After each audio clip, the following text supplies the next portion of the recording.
नमस्कार, ये आकाशवाणी पटना है। अब आप खालिद रशीद से प्रादेशिक समाचार सुनिए। पहले मुख्य समाचार।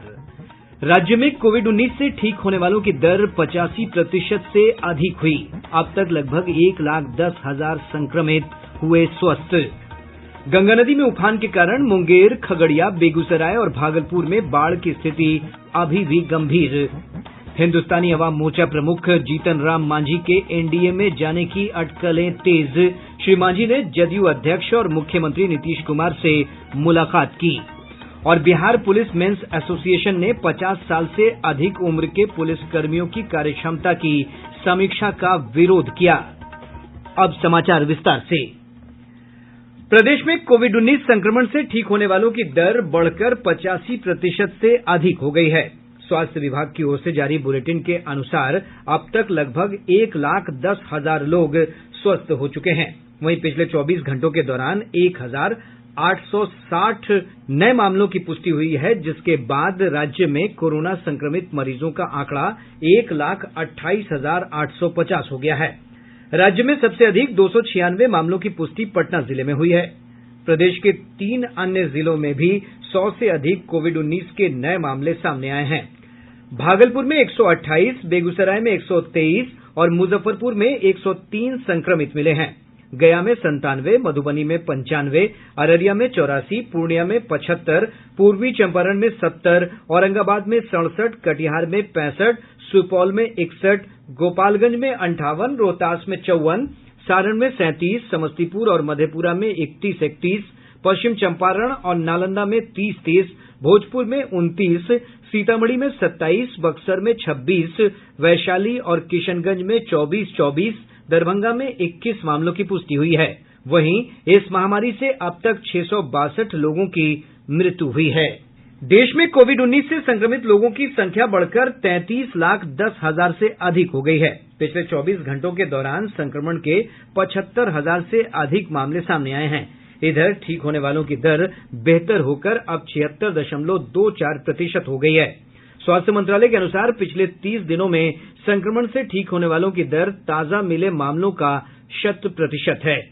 मृत्यु दर भी तेजी से घटकर 1.83% पर आ गई है। वहीं महामारी से अब तक 60,472 लोगों की मौत हुई है। रक्षा मंत्री राजनाथ सिंह ने कोविड-19 महामारी के खिलाफ संघर्ष के दौरान कोरोना योद्धाओं के साथ काम करने के लिए 1 लाख से अधिक एनसीसी कैडेटों के योगदान की सराहना की। वे आज नई दिल्ली में राष्ट्रीय कैडेट कोर महानिदेशालय के DG NCC mobile training app का उद्घाटन कर रहे थे। इस ऐप के माध्यम से एनसीसी कैडेटों को देशव्यापी ऑनलाइन प्रशिक्षण दिया जाएगा। इस अवसर पर श्री सिंह ने कहा कि एनसीसी में एकता, अनुशासन और राष्ट्र सेवा की शिक्षा प्रदान की जाती है। नीति आयोग के सदस्य डॉक्टर वीके पॉल ने कोरोना संक्रमण की श्रृंखला तोड़ने के लिए सभी लोगों से सुरक्षित दूरी बनाए रखने की अपील की है। अपने बुजुर्गों को ख्याल रखना, अलग रखना, दूरी बनानी, लेकिन सोशली उनको, इमोशनली उनको दूर नहीं करना। और इसी तरह से जो दूरी बनानी है अपने कोवर्कर के साथ में, जहां हम जा रहे हैं, जहां हम खड़े हो रहे हैं, लाइन में खड़े हो रहे हैं, शॉप पे हैं, वर्क प्लेस पे है, बहुत जरूरी है। और साथ साथ मैं ये भी याद दिलाऊंगा कि हमें बार बार अपने हाथ भी धोने हैं या हैंड को सैनिटाइज करना है। राष्ट्रीय परीक्षा एजेंसी एनटीए ने कहा है कि कोविड महामारी के मद्देनजर राष्ट्रीय पात्रता और प्रवेश परीक्षा नीट और संयुक्त प्रवेश परीक्षा जेईई कराते समय पूरी सावधानी बरती जाएगी और सभी आवश्यक उपाय किए जाएंगे। एनटीए के महानिदेशक विनीत जोशी ने बताया कि सभी परीक्षार्थियों और कर्मचारियों की सुरक्षा उनकी प्राथमिकता है। उन्होंने परीक्षा के दौरान सुरक्षित दूरी बनाए रखने के बारे में सरकारी दिशा निर्देशों का पालन कराने का आश्वासन दिया है। गवर्नमेंट ऑफ इंडिया की गाइडलाइंस हैं, उसका पूरा ध्यान में रखते हुए एक तो हमने नंबर ऑफ रूम्स को बढ़ाया है। हमने इस बात का भी पूरा ध्यान रखा हुआ है कि जो बच्चे परीक्षा केंद्र पे एकत्र होते हैं परीक्षा शुरू होने के पहले या परीक्षा खत्म होने के बाद, उसको भी प्रॉपरली कंट्रोल किया जाए। इसके अलावा नंबर ऑफ इन्विजिलेटर्स की संख्या को भी दुगना कर दिया गया है। हम लोग यह भी ध्यान रख रहे हैं कि इस परीक्षा की जो एक प्रामाणिकता है, इसकी जो सीक्रेसी है, इसकी जो सेफ्टी है, वो पूरी बनी रहे। नीट अंडर ग्रेजुएट के लिए अब तक 9,94,000 उम्मीदवार अपने प्रवेश पत्र डाउनलोड कर चुके हैं। वहीं जेईई मेन के लिए करीब 7.5 लाख उम्मीदवारों ने प्रवेश पत्र डाउनलोड किए हैं। करीब 8,50,000 उम्मीदवारों ने जेईई मेन के लिए पंजीकरण कराया है, जबकि 15 लाख उम्मीदवारों ने नीट अंडर ग्रेजुएट के लिए पंजीकरण कराया है। नीट की परीक्षा 13 सितंबर को होगी। जेईई मेन की परीक्षा 1 से 6 सितंबर तक होगी। गया स्थित दक्षिण बिहार केंद्रीय विश्वविद्यालय में विभिन्न पाठ्यक्रमों में दाखिले के लिए CUCET के माध्यम से आयोजित होने वाली प्रवेश परीक्षा की तारीख घोषित कर दी गई है। ये परीक्षा 18, 19 और 20 सितंबर को आयोजित की जाएगी।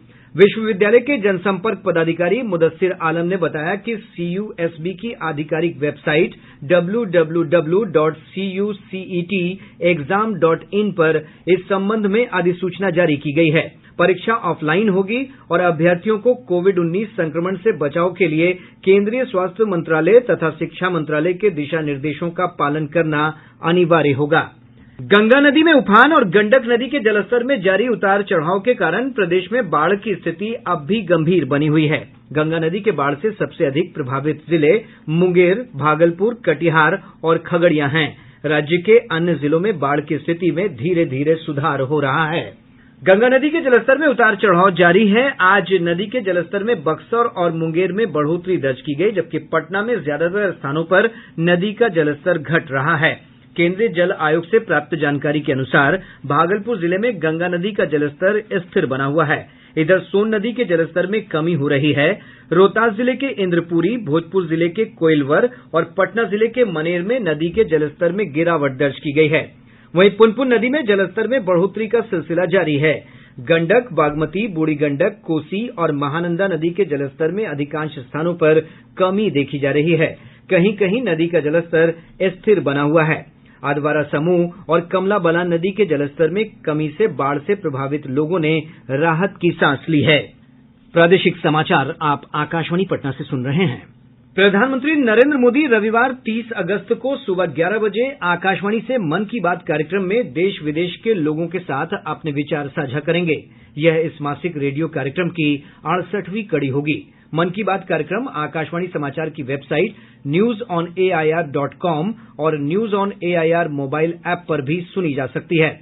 इसके अलावा सूचना और प्रसारण मंत्रालय तथा प्रधानमंत्री कार्यालय के YouTube चैनलों पर भी कार्यक्रम का प्रसारण होगा। मन की बात कार्यक्रम के तुरंत बाद मैथिली भाषा में इसका प्रसारण आकाशवाणी के दरभंगा केंद्र से किया जाएगा। इसी प्रसारण को दोबारा रात्रि 8 बजे से भी सुना जा सकता है। राज्य में विधानसभा चुनाव को लेकर राजनीतिक सरगर्मियां बढ़ गई हैं। इस बीच पूर्व मुख्यमंत्री और हिन्दुस्तानी अवाम मोर्चा के प्रमुख जीतन राम मांझी ने आज जदयू अध्यक्ष और मुख्यमंत्री नीतीश कुमार से मुलाकात की। हालांकि बातचीत के बाद श्री मांझी ने मुख्यमंत्री आवास के बाहर निकलने पर संवाददाताओं से कहा कि 30 अगस्त को वे अपनी पार्टी के रुख का खुलासा करेंगे। गौरतलब है कि बीते दिनों हिन्दुस्तानी अवाम मोर्चा ने राजद और कांग्रेस के नेतृत्व वाले महागठबंधन से नाता तोड़ लिया था, जिसके बाद पिछले कई दिनों से श्री मांझी के जदयू के साथ गठजोड़ के कयास लगाए जा रहे हैं। इधर भाकपा माले ने भी राजद और कांग्रेस के नेतृत्व वाले महागठबंधन के साथ चुनावी समझौता करने के संकेत दिए हैं। पार्टी के पॉलिट ब्यूरो सदस्य धीरेन्द्र झा ने कहा कि महागठबंधन में शामिल दलों से बातचीत चल रही है। गौरतलब है कि दो प्रमुख वाम दल सीपीआई और सीपीएम ने कल महागठबंधन में शामिल होने की घोषणा की थी। कोविड-19 महामारी के खतरे को लेकर विभिन्न राजनीतिक दल वर्चुअल तरीके से चुनावी बैठक कर रहे हैं। जदयू ने JDUlive.com नाम से ऑनलाइन प्लेटफॉर्म बनाया है। इसके माध्यम से पार्टी के नेता अपने पदाधिकारियों और कार्यकर्ताओं से संवाद करेंगे। पार्टी अध्यक्ष नीतीश कुमार जल्द ही इसका उद्घाटन करेंगे। इसी तरह भाजपा भी ऑनलाइन प्लेटफॉर्म पर वर्चुअल बैठक कर रही है। दरभंगा जिले में चुनाव कार्य और मतगणना केंद्रों के लिए स्थल चयन का काम शुरू हो गया है। जिलाधिकारी सह जिला निर्वाचन पदाधिकारी ने कहा कि हर विधानसभा क्षेत्र में 3 से 4 मतगणना केंद्र बनाए जाएंगे। इधर मतदाता जागरूकता अभियान के तहत विभिन्न जिलों में स्वीप अभियान के तहत जागरूकता कार्यक्रम चलाया जा रहा है। नवादा जिले में आंगनबाड़ी केंद्रों पर लोगों को वोट डालने के लिए प्रेरित किया गया। गया जिले में गया कॉलेज, अनुग्रह नारायण कॉलेज और मिर्जा गालिब कॉलेज में पिछले 3 दिनों से चुनाव पदाधिकारियों का प्रशिक्षण कार्य चल रहा है। जिलाधिकारी ने कहा है कि प्रशिक्षण कार्य में नहीं भाग लेने वाले कर्मियों के खिलाफ कठोर कार्रवाई की जाएगी। शेखपुरा जिले में दिव्यांग मतदाताओं की भागीदारी बढ़ाने के लिए निगरानी समिति की बैठक की गई। इसमें दिव्यांग मतदाताओं को मतदान केंद्र तक लाने और उन्हें घर तक छोड़ने के लिए की जाने वाली व्यवस्था पर जोर दिया गया। रोहतास और वैशाली जिले में भी मतदाता जागरूकता और मतदान केंद्रों के सत्यापन का कार्य तेजी से चल रहा है। भागलपुर जिले में इस बार विधानसभा चुनाव की मतगणना 2 केंद्रों पर होगी। इस वर्ष पॉलिटेक्निक और महिला पॉलिटेक्निक कॉलेज में मतगणना केंद्र बनाया गया है। सूचना और प्रसारण मंत्री प्रकाश जावड़ेकर ने कहा है कि फेक न्यूज पेड न्यूज से भी ज्यादा खतरनाक है। श्री जावड़ेकर एक वर्चुअल समारोह को संबोधित कर रहे थे। उन्होंने कहा कि फेक न्यूज से शांति भंग होने की बहुत अधिक संभावना होती है और सामाजिक मीडिया मंच पर जनमत को भ्रमित करने का रुझान जनसाधारण के लिए बहुत खतरनाक है। श्री जावड़ेकर ने कहा कि सरकार ने फेक न्यूज पर अंकुश के लिए वास्तविक जांच दल गठित किया है, जो डिजिटल माध्यम पर पेश की गई सूचनाओं की जांच पड़ताल करेगा। मुख्यमंत्री नीतीश कुमार ने भूमि दखल कब्जा प्रमाण पत्र यानी एलपीसी ऑनलाइन निर्गत करने की सुविधा का आज शुभारंभ किया। इससे जमीन के म्यूटेशन कराने में लोगों को हो रही परेशानियों को दूर करने में मदद मिलेगी। श्री कुमार ने पशुपालन विभाग के अंतर्गत 221 करोड़ रुपए से अधिक की लागत वाली कॉम्फेड की भी कई परियोजनाओं का उद्घाटन और शिलान्यास किया।